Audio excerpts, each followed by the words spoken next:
All right, get ready to dive into branching scenarios, those choose-your-own-adventure type learning experiences. We're going to break down how to make them seriously effective. And we've got just the guide for that, Streamlining Branching Scenarios by Christy Tucker. It's a fantastic resource. It really is. So one of the first things Christy emphasizes is the importance of having a super clear learning objective. Sounds obvious, right? Yeah, But it's surprising how often training misses the mark on that. it's true. And Christy takes it a step further. She stresses that it's not just about what learners should know, but what they should actually do differently because of the training. Right. Like, how will their behavior actually change based on what they've learned? Exactly. It's about moving from theory to action, those concrete actions that learners should be able to take after the training. It's that after picture. What does success look like? And more importantly, what are the mistakes that could derail them from getting there? Those mistakes and their consequences are what make branching scenarios so engaging. Totally. It's like setting those, oh no, I messed up moments that make the learning stick. Exactly. Speaking of messing up, think about when you're trying to get those real-life examples of mistakes from subject matter experts. Yeah. It could be like pulling teeth. They tend to stay up in the clouds with those abstract principles. I know exactly what you mean. So does Christy have any secret weapons for prying those juicy, concrete examples out of them? The ones we can actually build into our scenarios. She suggests asking really specific, pointed questions. Instead of just asking, what are some common mistakes, try something like, tell me about a time someone really messed up in this process. What happened? What was the fallout? Really paint that picture for them. It's about pushing them past those textbook answers and getting to those real-world stories that'll resonate with learners. Yeah, absolutely. It's about making those consequences hit home. Okay, so we've got our learning objectives locked in. We're armed with real-world examples. Now comes the fun part, building out the structure. But first, a quick break. All right, we're back and ready to tackle the exciting world of branching scenario structure. We've got our learning objectives. We've mined those real-world examples from our SMEs. Now, how do we actually piece this thing together? It's like we're architects, but instead of blueprints, we're designing learning journeys. It's like building those choose-your-own-adventure books, but for the digital age. Remember those. You get to make decisions that shape the story. Oh, I loved those books. But I'm already anticipating the potential chaos here. Too many choices, too many paths. How do we avoid creating a branching scenario that's just a tangled mess of options? You're right. It's easy to get carried away. Christy talks about a common trap called the time cave approach, where every choice leads to this explosion of new branches, and it can quickly spiral out of control. Yeah, it's like those choose wrong and die paths in those old adventure books. But we want to create a space for meaningful learning, not dead ends. So what's a better way to structure these things? Christy is a big advocate for what she calls the branch and bottleneck approach. It's all about balance giving learners choices, yes, but then strategically bringing those paths back together at key points, those bottlenecks. Okay, I'm visualizing a river that branches out and then narrows again before fanning out once more. Yeah. You get the richness and variety, but with these strategic points of convergence that keep everything flowing. Precisely. Those bottlenecks usually represent pivotal moments in the scenario, a major decision, a critical event, something that everyone experiences regardless of their previous choices. So we're not forcing learners down a single linear path, but we're providing guideposts along the way. It's like we're weaving a tapestry with those bottlenecks acting as the threads that hold everything together. Love that analogy. And here's another little gem from Christy's guide that I found really helpful.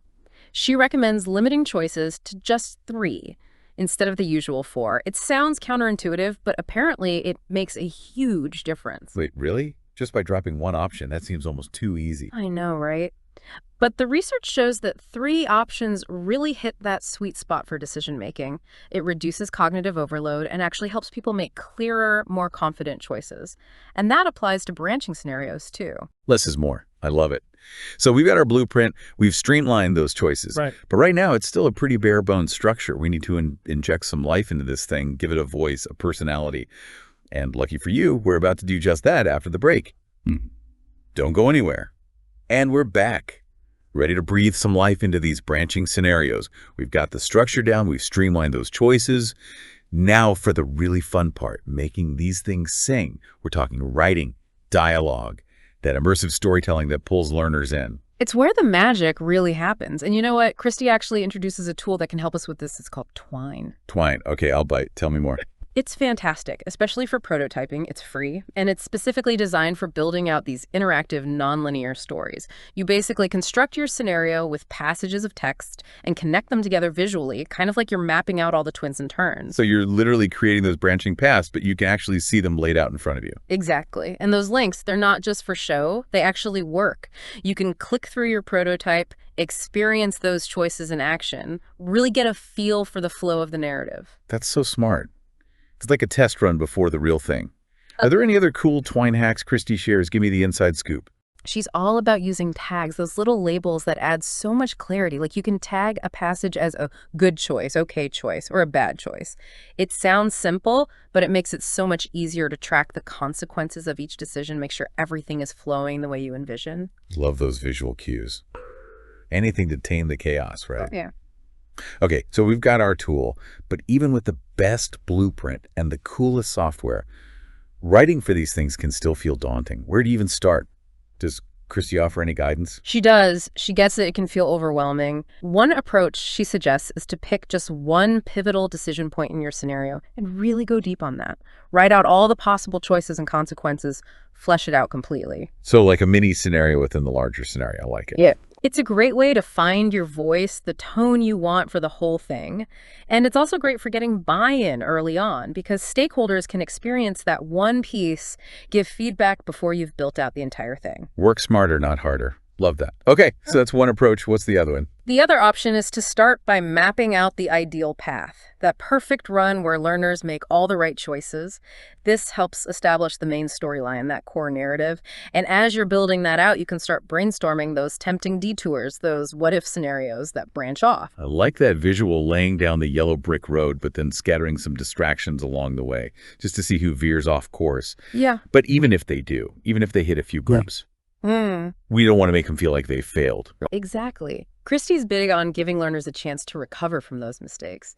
Because in the real world, one wrong turn doesn't usually mean game over. It's about creating that safe space for experimentation, for trying things out and seeing what happens.